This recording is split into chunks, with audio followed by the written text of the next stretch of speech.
Noi abbiamo con questa riforma tolto una serie di ombre che erano presenti nell'attuale legge. E abbiamo introdotto l'avverbio sempre, perché per noi chi da domani si difenderà,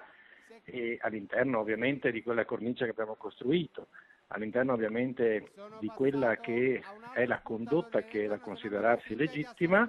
da domani appunto sarà sempre considerata proporzionata la difesa rispetto all'offesa che ricevi nella tua abitazione, nel tuo negozio, da parte di soggetti che ti entrano in casa ovviamente con violenza o minaccia di uso di armi da parte di una o più persone. Ecco, di questi fatti stiamo parlando, non stiamo parlando ovviamente di soggetto che ti suona il campanello oppure che ti scavalca il cancello a distanza rispetto alla tua abitazione e che nulla ha a che fare con l'attualità del pericolo che invece va ad essere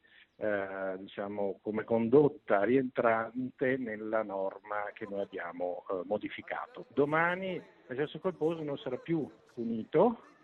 penalmente e inoltre le richieste di risarcimento del danno non ci saranno mai più, né per la legittima difesa né per l'eccesso colposo. Ancora, aumento delle pene per determinati reati, furto, violazione di domicilio, rapina e, cosa importante, ci siamo assunti l'obbligo come Stato di pagare noi le spese di difesa nei confronti dei soggetti che ovviamente saranno assolti o archiviati per legittima difesa. Ieri si sono visti anche 25 però deputati del Movimento 5 Stelle che non hanno partecipato al voto, questo come lo commenta? Se c'è qualcuno che è rimasto a casa o che